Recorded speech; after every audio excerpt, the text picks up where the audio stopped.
হোলির পূর্বে শিকার উৎসব রুখতে জঙ্গল সংলগ্ন বনবস্তি এবং চা বলা এলাকায় টহলদারি শুরু করল বন দফতর। এছাড়া বনবস্তি এবং চা বাগান এলাকায় মাইকিং এবং লিফলেট বিলি করে সচেতনতা চালানো হয়।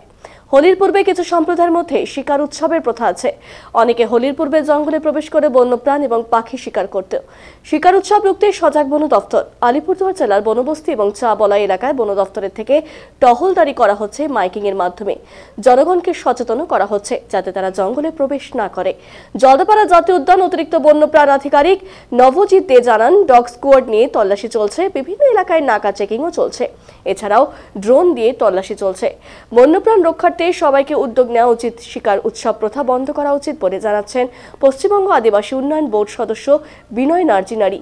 তিনি জানান, সবাইকে উদ্যোগ নিতে হবে বন্যপ্রাণী রক্ষা করতে।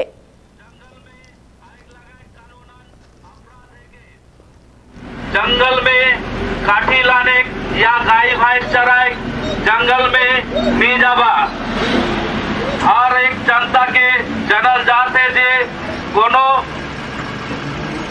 प्रकार के बेनियम होते हले कृपया तोहरे मान फॉरेस्ट ऑफिस में जोगाजोग करके खबर देवा। धन्यवाद। राजा भात खावा, पश्चिम वन विभाग, जलदापाड़ा पश्चिम रेंज तथा জলদাপাড়া বন্যপ্রাণ বিভাগের বিভাগীয় আধিকারিকের পক্ষ থেকে এই এলাকার আপামর জনসাধারণকে জানানো হচ্ছে শুভ দোল পূর্ণিমা ও হোলি উৎসবের অগ্রিম প্রীতি ও শুভেচ্ছা। সেই বন দপ্তরের পক্ষ থেকে একটি বিশেষ ঘোষণা, আপনারা কেউ জঙ্গলে প্রবেশ করবেন না, জঙ্গলে গবাদি পশুকেও ঢোকাবেন না।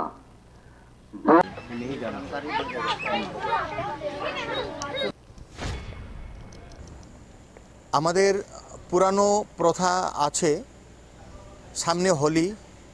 এই হোলিতে বহু আমাদের আদিবাসী ট্রাইবেল যারা রয়েছে এই হোলির দিনে জঙ্গলে গিয়ে পশু পাখির শিকার করার একটা প্রথা প্রায় আমরা আজও মেনে থাকি, কিন্তু এটাকে আমাদের বন্ধ করতে হবে। আমাদের পশুপ্রেমী হতে হবে। আমাদের এই যে জঙ্গলের ভিতরে যে পশু পাখি এদেরকেও আমাদের সুরক্ষিত রাখতে হবে। তাই আমি একজন ট্রাইবেল হিসাবে সকল ট্রাইবেল ভাইদের আমি আহ্বান করব, এই হোলির শুভ দিনে আপনারা কোনো বন্যপ্রাণীর শিকার করবেন না। তাই সুন্দর সকলের সাথে মিলেমিশে রং খেলা খেলবেন, কিন্তু কোনো নেশা জাতীয় বা মদ পান করে কোনো ট্রাইবেল লোকদের সাথে সংগঠিত হয়ে জঙ্গলে গিয়ে কোনো প্রাণীদের আপনারা প্রাণহানি করবেন না। এতে আমাদের প্রাকৃতিক একটা দুর্যোগ হওয়ার সম্ভাবনা থাকে। যেমন আমাদের পরিবারের সদস্যদের আমাদের সুরক্ষিত রাখার আমাদের দায়িত্ব, তেমনি ফরেস্টের ভিতরে যত বন্যপ্রাণী রয়েছে তাদের সুরক্ষিত রাখারও আমাদের দায়িত্ব নিতে হবে। তেমনি আমাদের ফরেস্ট বন দপ্তর প্রতি বছরই এই সব বন্যপ্রাণীদের হত্যাদের বিরুদ্ধে লড়ে আসছে। আমাদের বন দপ্তরের সাথে হাতে হাত মিলিয়ে, কাঁধে কাঁধ মিলিয়ে এই যে আমাদের বন্যপ্রাণী এত সুন্দর যে পরিবেশ, এই পরিবেশকে রক্ষা করতে হবে। প্রতি বছরের মতো এবারেও আমরা বেশ কিছু প্রোটেকশনের ক্ষেত্রে বেশ কিছু স্টেপ নিয়েছি। যেমন বিভিন্ন জায়গাতে আমরা বিভিন্ন ধরনের অ্যাওয়ারনেস ক্যাম্পেইন এবং মাইকিং, তাছাড়া জেএফএমসি, বিভিন্ন যে জেএফএমসিগুলো রয়েছে, আমাদের প্রায় 72টি জেএফএমসি রয়েছে। তো সমস্ত জেএফএমসির সাথে প্রত্যক্ষভাবে আমরা মিটিং এবং আলোচনার মাধ্যমে এবং তাদের সক্রিয় সহযোগিতা নিয়ে বিভিন্ন জায়গাতে আমাদের এই প্রোটেকশনের যে কাজগুলো সেটা আমরা করছি। একই সাথে আমাদের যে ডগ স্কোয়াড রয়েছে, ডগ স্কোয়াড এবং অন্যান্য যে সমস্ত আধুনিক যন্ত্রপাতি যেমন মেটাল ডিটেক্টর বা ড্রোন, এইসবগুলো আমরা প্রোটেকশনের ক্ষেত্রে কাজে লাগাচ্ছি। এবং বিভিন্ন জায়গাতে নাকা চেকিং, বিশেষ করে যে সেন্সিটিভ পয়েন্টগুলো রয়েছে, এন্ট্রি পয়েন্ট, এক্সিট পয়েন্ট, ভিলেজের মধ্যে বিভিন্ন জায়গাতে আমাদের সার্চ অপারেশন, এরিয়া ডমিনেশন, এগুলো আমরা করছি।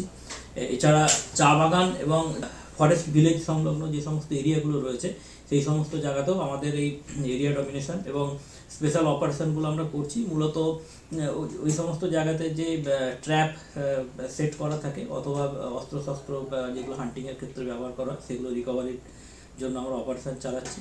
তাছাড়া আমাদের লোকাল ইন্টেলিজেন্স এবং পুলিশের সাথেও আমরা যোগাযোগ রেখে চলছি, যে যদি কোনো খবর বা এই ধরনের অ্যাক্টিভিটিস থাকে তাহলে ওনাদের সাথে ইনফরমেশান শেয়ারিং আমরা করছি। তাছাড়া এমনি সাধারণভাবে আমাদের অন্যান্য যে সমস্ত স্টেক হোল্ডাররা রয়েছেন, যেমন লজ ওনার্স অ্যাসোসিয়েশন রয়েছেন, জিপসি ওনার্স অ্যাসোসিয়েশন রয়েছেন, গাইড অ্যাসোসিয়েশন রয়েছেন, ওনাদের সকলকে নিয়েও আমরা মিটিং করছি এবং ওনাদের সাথে বিভিন্ন ইনফরমেশান শেয়ারিং, যাতে ওনাদের নজরে কিছু হলে ওনারা সাথে সাথে আমাদেরকে জানান, সেই সমস্ত ব্যাপারে আমরা যোগাযোগ তো রাখছি ওনাদের সাথে।